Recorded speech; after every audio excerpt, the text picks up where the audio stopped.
Touba est-ce que duñ ko jox président Sénégal maanaam yooyu façon boobu noonu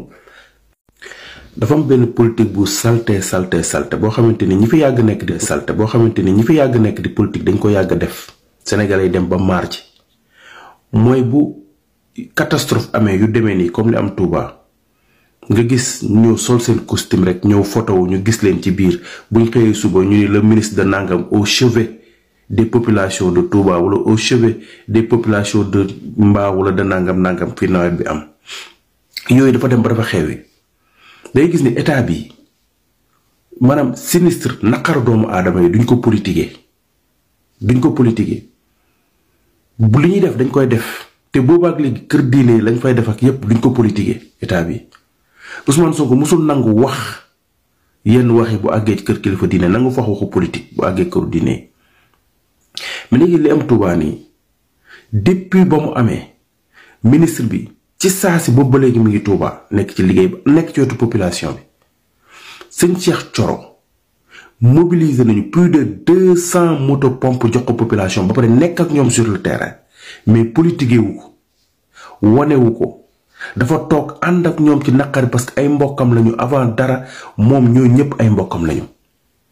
mais dafa am koo xam te ni muy maire de Dakar Barthélémy Dias dafa nekk ci politique bu salte bu xewi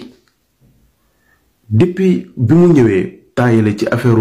solaire yi mu yóbbu fële na le ñum ni da koy yóbbu teg première pierre ci jumaay Massalikul Jinaan jël influenceurs yu bëri ñoo xam te ni xaalis rek la ñuy wër ànd ak ñoom ñu koy taggal ay maamam di wax fësal wax politique mais bii dafa ñëw jël ñaari moto pompe la jël yóbbu pompe kër sëñ Sidi xaw ma sëñ Jiil bu sëñ Abdoulaat def naa foofu la dem pompe kër gi ndox mi bon bi ñuy wàccee affaire bi ñaari moto pompe ñu def ko ci camionnette ak benn leng bu ko indi mu ànd ak plus de 50 personnes yoo xam te ville de Dakar lañ jógee fësal ko ànd ak ay influenceurs après wax leen ko gars yi nekk ci internet bi Barthélémy Dias comme si ndox ma nekk Touba yëpp Barthélémy Dias jëlee na ko fa bi mu accès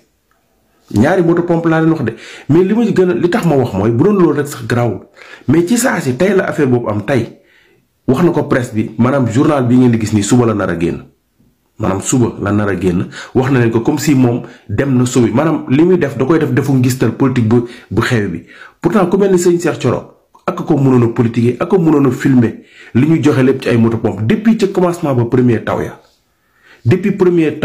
ak yi ci topp ba ci bii bu ko neexoon tey politiquer ko bu ko neexoon génnee moto pompe yi mu def yëpp mais def ko parce que ay mbokkam la ko defal waa dëkk ba ñuy dund ci dëkk ba xam nañu ku ci nekk lan nga def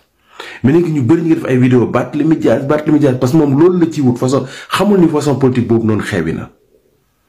mais bu doon ci la yam non mais mi ngi nii maanaam moom lii la yóbbu camion bii moo dem yóbbu ñaari moto pompe yi